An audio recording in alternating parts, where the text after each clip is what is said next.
Ja, op die oomblik dink ek ons almal sit in 'n bitter moeilike situasie, veral met die onluste in Suid-Afrika, maar in Namibië het ons 'n ander hart en ons almal weet ons is afhanklik van swaar vragmotors, die trekkers soos ons nou maar van praat. En hier by Scania het Jaco en hulle span besluit, Jaco, ek dink is 'n unieke geleentheid waar julle gesê het, ouens, daar's 'n klomp man op die pad, hulle kan nie Suid-Afrika toe gaan nie, en julle het gesê, kom ons vat hande, kom ons maak dit die lewe makliker. Wat was die idee, wat het julle in gedagte? Ja, ek dink dit was maar 'n kwessie van twee goed. Een, ons het Namibiese bestuurders gehad wat in Suid-Afrika vasgevang is, wat gesukkel het met jy weet net logistiek in terme van hoe kom jy terug en wat maak jy met 'n groot voertuig as jy hom nie kan bestuur nie. En omdat dit buite ons hande is, het ons gekyk bietjie nader in die huis wat kan ons doen, en ons het gesien daar's 'n redelike hoeveelheid Suid-Afrikaanse trokdrywers wat in Namibië is en wat nie kan terug van huis toe nie. En jy weet, dis koud en windhoek op die oomblik. En ons het nie altyd die fasiliteite wat die ouens wil hê nie. Hier by Scania het ons wel fasiliteite, ons het vir die ouens 'n bietjie kans om te kom stort, 'n kans om ietsie te kry om te eet, en toe het ons maar gesê, luister, kom ons maak dit oop vir enige trokbestuurder wat van Suid-Afrika af hier is, dat hy kan kom stort, dat hy bietjie kan kom rustig wees, bietjie TV kyk en net bietjie tuis voel. Ja. Daaraan gekoppel het ons 'n warm ete gegee vir die ouens wat dit wou gehad het, of wat dit tot vandag nog wil hê. Isn't that what Namibia is made of? Hearts, humanity, that beautiful word Ubuntu. Must they make, the drivers, must they make an appointment? Can they call you if they find out, do you have a place to stop for me, a warm shower? Jaco, how's it working?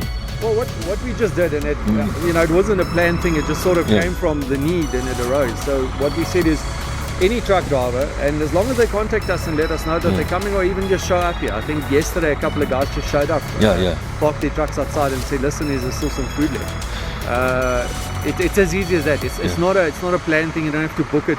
You don't have to do anything special. Just come around, come get something to eat, come have a shower. It's really just us opening our home to people in need. Just come revitalize. That's exactly it. Yeah, come recharge. Jaco, I think just in short for our listeners, and especially for our motorists, we see daily hundreds of trucks on the roads, but I don't think we really understand what is happening in that truck. We see a truck, we see a driver, and sometimes we see that truck, you're just holding up my speed, I want to get to Swakop or wherever, but there's a lot happening in that truck because of that driver. What's it, 56 tons? 56 tons in motion. You know, I always say to people that the trucking industry in Africa anyway is very much like the blood flow of your body. Indeed. You can't move energy to where it needs to be consumed without blood in your body, and it's the same in the trucking industry. If the trucks are not on the road, you can't be on the road. Yeah. So first of all, I think we need to give them that respect to say that they're making life easier for us. They're actually very highly trained individuals that people don't often realize. Controlling that amount of weight, the speed, and you know, 80 kilometers an hour is a safe traveling distance for a truck. So if it annoys you a little bit because you want to drive 120, understand he can't drive 120 because that'll be like a missile on the road.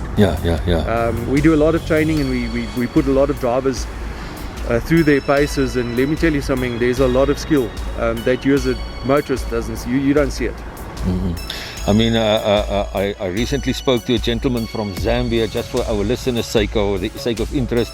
I mean, they're transporting up to 32 tons of copper at the back of that vehicle, and they said, I mean, slamming on the brakes like a little golfie, it's not going to work. No, it doesn't. The safe stopping distance at 80 kilometers an hour with the 36-ton load is in the vicinity of 300 meters. So if you are sitting in front of him and you're trying because he annoyed you and you're flashing your brake lights at him, understand that if you stop, he can't. And I don't think that is what you want. Jaco, waar kan hulle julle in die hande kry? As iemand nou kyk daar op ons paaie of na ons luister, waar kan hulle vir julle in die hande kry? Maar kyk, ons is op Facebook en op Twitter, is ons redelik beskikbaar, Scania Namibia. Ons is ook op Instagram, as enigiemand wat ons daardeur wil kontak, maar andersins konvensionele telefone, ons is gelys op al ons takke reg oor die land. En ons selfoonnommers is ook op social media beskikbaar. So enigiemand wat enige vrae het of enige navraag wil doen, julle is welkom. Anders kan julle my e-mail, dis jaco.zondag@scania.com.na. En enige vrae wat jy het, enigiets wat jy wil weet, ons is daar om te antwoord. Nou, baie dankie, Jaco Zondag wat met ons gesels het, and I can just tell our viewers and listeners, the nice thing about that, I got all their contact details also on the internet. I just googled Scania Namibia, Jaco Zap, hoe sit julle daarso man? Ons probeer om 'n bietjie visible te wees. Ek like dit. Nou ja, ek is Frnacois Lottering vir Multimedia Namibia, WINDHOEK.